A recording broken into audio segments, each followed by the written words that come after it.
Hello everyone, and this is my review for Monday Night Raw on January 23rd, 2017, and, well, this is Go Home Show. Go Home Show right before the Royal Rumble, and, actually, I did, in the end, I think, end out enjoying the show, or at least certain portions of this show, especially the ending of the show. And I don't mean the Goldberg promo.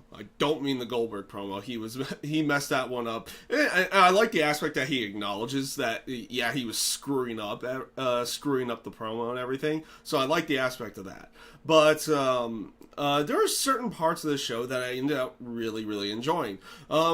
Okay, but we'll start off really right at the beginning of the show. The Roman Reigns thing, it went into your typical fare, or where they've been going for the last 2 months. Him having to go up against either Kevin Owens or Chris Jericho in some way, shape, or form, which meant he went up against Chris Jericho. Though I did like the promo setting up the U.S. title match tonight. The aspect was at least a decent one behind it, where Jericho said, "There's nothing stopping me tonight from coming down there and beating the crap out of you." And then Roman Reigns like, "Is that my rematch? Are you giving me my rematch now? Huh? Huh? And then Kevin Owens accepts it to go along with it, kind of further along that a little bit on the side of it. The match itself, with Jericho and Reigns later on in the show, it was all right. It wasn't anything special. It was kind of typical fare where they would go with everything.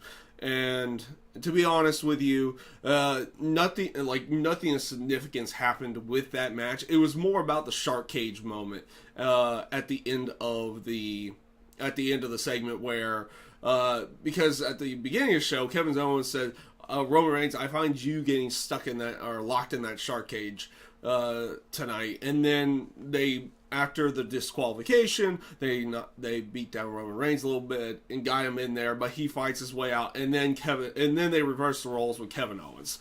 I thought it came off rather good, at least the ending of the segment. Like I said, the match ended up being kind of meh in the end, which is kind of sad to say for a Jericho match. Like, the match was fine. It was good. It wasn't anything great, though. It wasn't anything spectacular by any stretch of the imagination. But I did end out liking the shark cage moment at the end. But again, it went into kind of typical fare where Roman Reigns is going up against either Jericho or Owens, or some combination of the two, whether it be tag match or singles matches, for the last 2 months. At least that's how it feels in that case. But overall, like I said, match wasn't bad, but we've seen it so many times now that you kind of stop caring in that sense. And you kind of get that feeling as well with the Sheamus and Cesaro and the Gallows and Anderson thing. Now they're just kind of going back and forth and having one-on-one matches when they're not having tag matches against each other. This match itself was fine. The two of them put on a really good match again, but again, we've been getting one-on-one matches with all four members of the team in some way, shape, or form. I did like the little narrative that they put in this, though. The whole aspect of with what happened the week before, and them going to have to do a two referees being assigned to the match thing. Ended out, it works for me in that sense of it, because now they have to. Now they'll have two referees watching and everything like that, and they played it off rather well that they need two referees to kind of watch over these guys as much as possible, because guess what? There was lots of distractions, all this and all that. So the narrative to this match was kind of good, but we kind of seen the match a good chunk of times throughout the entire feud itself. So it was kind of one of those mixed bag things again, which actually you can't really say that about this entire show, but for those two main segments, yeah, you could definitely say a mixed bag. It's like we've seen a lot of it, but it wasn't bad this week by any stretch of the imagination. let's go into next. Oh, they had two interview promos with Bayley and Charlotte to promote the women's title match. I thought both of them were rather good. Again, you got to see Bayley in more of a light where she's cutting the promo where she feels like she has a point to prove. It doesn't really sway from her typical character of being fun-loving and everything in that sense, but she's still out there to prove a point to everybody that she's good enough to be with everyone there. So I liked Bayley's promo, and I also like Charlotte's promo as well. Both of them cut two good promos this weekend. I did actually enjoy those, and it was a nice little build for going into their title match, which you don't always need a physicality moment going into the title matches to necessarily bring up the intensity. I think they both did a decent job in that one going into the actual pay-per-view match. The Cruiserweight side this week was kind of meh. It was kind of meh. And it's sad to say. They had the six-man tag with Drew Gulak, Drew Gulak, TJ Perkins, and Mustafa Ali, who was making his Raw debut. He's been showing up on 205 Live. And they went up against Arya Daivari, Tony Nese, and Drew Gulak. The faces go over here. And one thing I ended up really liking, and now, Jack Gallagher. Jack Gallagher is really making the umbrella thing work for him now. Now he brings out the umbrella during his entrances to go along with it. So it's kind of becoming a prop to his character and to his entrances and everything in that sense. I kind of like that aspect behind it. TJ Perkins really didn't do much of anything here. But Mustafa Ali looked really good in this match.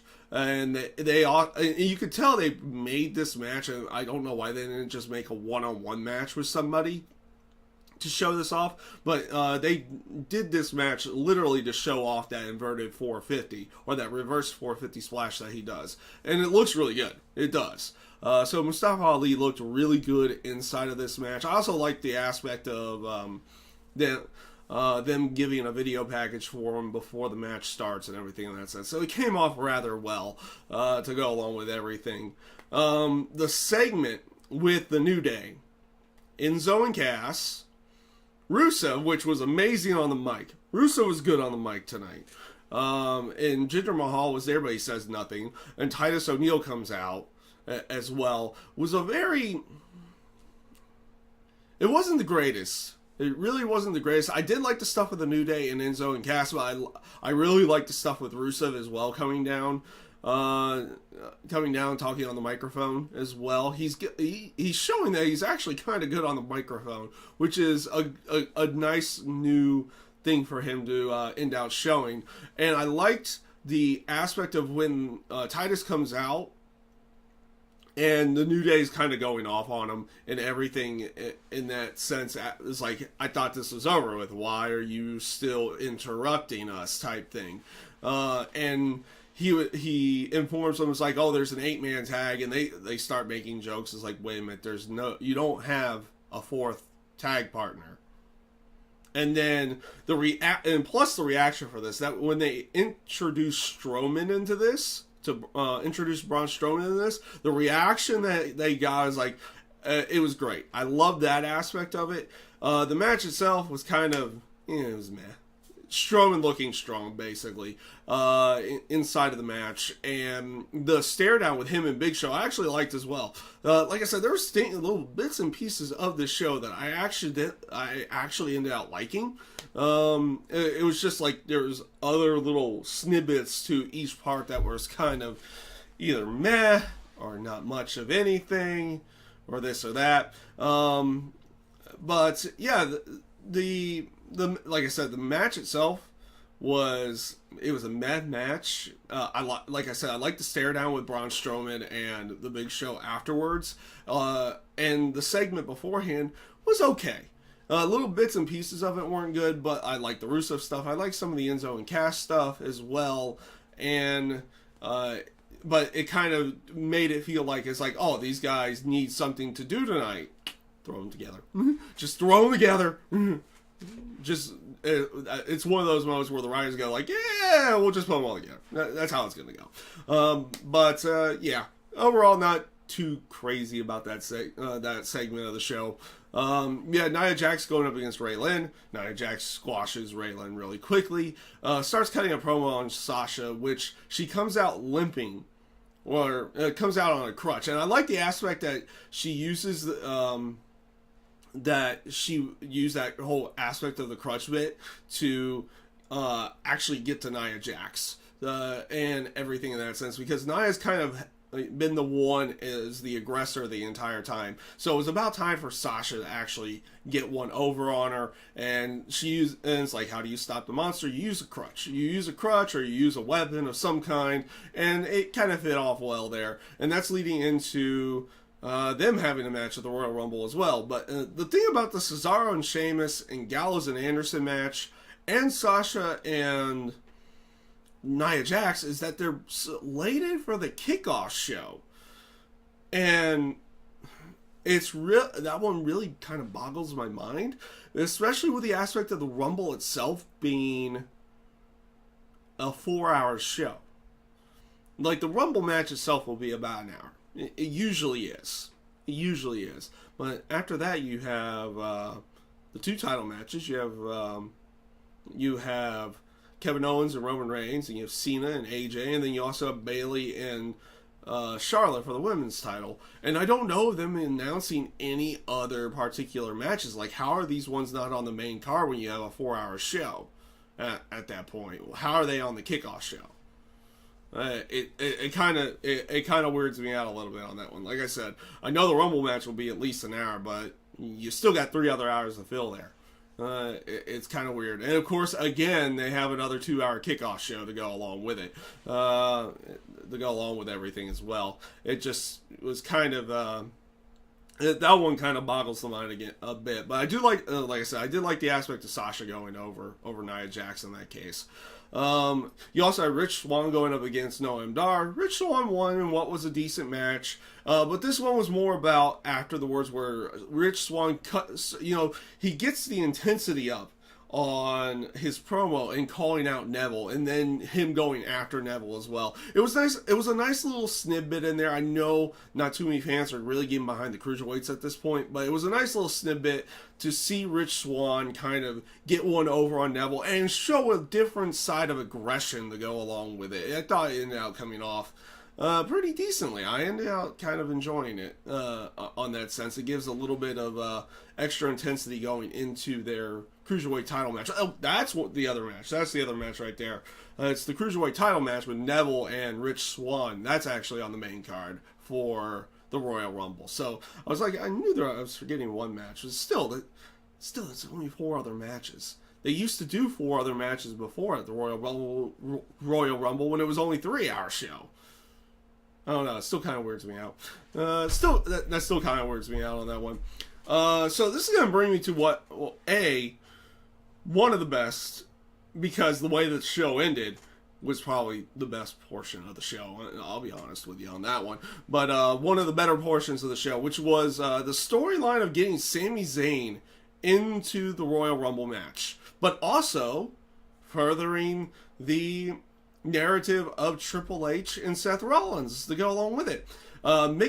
Sami interrupts a phone call with Mick and Steph. He was trying to get into the Royal Rumble match. Mick was going to put him in, but Stephanie said, no, you have to face Seth Rollins tonight to win. And then later on in the night, because they had Mick pick up the phone and so no one could hear what was being said to go along with it, he informs Rollins later on in the night that if Sami wins, he's in the match, and Seth Rollins is out of the Royal Rumble match. And this brings us into the actual match with Seth Rollins and Sami Zayn. These two, great match.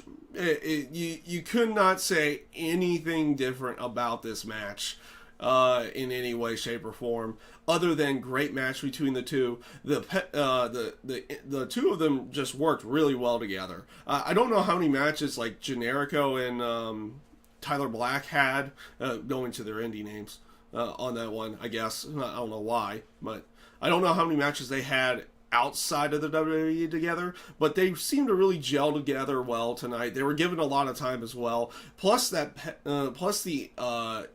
ending to the match, the pedigree on the apron, A, got a huge pop from the crowd, but B, the aspect of the narrative, exploring the narrative or furthering the narrative of Seth Rollins and Triple H by having Triple H's false return and costing him that match and costing him a spot in the Rumble itself. It was a great way of going. I actually thoroughly enjoyed it. I know, it does fall under the distraction roll-up side of everything, but overall, it's like, that was probably one of their better uses because it furthers the narrative between Triple H and Seth Rollins. It also furthers the narrative for Sami Zayn having to earn his way into the Royal Rumble, and so you have something working for him into the Rumble match. But now you have the aspect of Triple H or whomever, or as they're playing off, whomever decided to play the music, but Triple H in the end, screwing Seth Rollins out of the Rumble match itself. So it furthers that narrative and see where they could potentially go with that. And the match, like I said, the match itself was just great, and I ended out really liking how they booked this match. It came off really good. And yeah, nothing bad to really say about that. I thought they did a great job with that entire session, the entire set of segments to go along with it. And this brings me to what finished off the night, which was Goldberg coming out to cut a promo on the Royal Rumble, which he continually botched over and over and over again. Actually, I think he only went to 3 takes on it. But he was botching the promo. He eventually gets interrupted by Paul Heyman, and I love the promo that he that he cut as well. It's Paul Heyman. He's great on the microphone. We know that. Him hyping up Lesnar and everything in that sense. I like the aspect of Goldberg kind of getting back into everything, and he was able to shut down Paul as well for the aspect of like, Brock Lesnar, all that stuff. Because there's a slight chance, and I don't know if it actually happened, there's a slight chance that he knocked himself a little bit loopy, headbutting the door as he came out, which could have been the reason why he screwed up the promo, who knows, or he could have just had forgotten the lines or something in that sense, but he kind of brought it back into there. And then the aspect of what they did afterwards, because I don't think they actually advertised Brock Lesnar to be on the show itself, at least not through vignettes or anything like that, but the aspect of Lesnar coming out and having the initial stare down with Goldberg and doing the walk around the ring, the crowd's going nuts, chanting Goldberg and everything in that sense, and then they get in the ring, and it's like, then Lesnar gets in the ring. First of all, the Suplex City shirt, I know they change it from time to time, but I love the aspect that in Cleveland they made it like the Cavs colors, and they changed the C in City for the Suplex City spot to the Cavaliers logo. I like that. I like that one. It was good. That was a nice little added touch to the shirt, to the shirt that they usually end up changing and everything. I ended up liking that. But as Lesnar and Goldberg are staring down, and trust me, I marked out for this one because I'm a huge Undertaker mark. In that sense, but the gong goes off, the lights go down, and when they come back up, all 3 of those guys are staring at each other, and it was just great. It was a great ending to the show, and it was a great ending to that segment, and it's like, wait a minute, all 3 of these guys have a chance at meeting in some way, shape, or form. Probably won't, but still, they're teasing it. They're teasing the actual aspect of all 3 of those guys being in the same ring at the same time, and it just came off great. So overall for Raw, I liked it. Like I said, there was little snippets here and there, and there was little chunks of good to grab from a lot of the other stuff. Like I said, the Seth Rollins Sami Zayn match, just how they booked that entire thing, I thought came off great from beginning to end. It just came off really well, and But when you took a look at some of the show, there's a lot of meh in there because, like, how many times have we seen Cesaro, Sheamus, Gallows, Anderson in one-on-one matches? Also, same with Reigns and Jericho as well. How many times have we seen something like that over the last little chunk of time?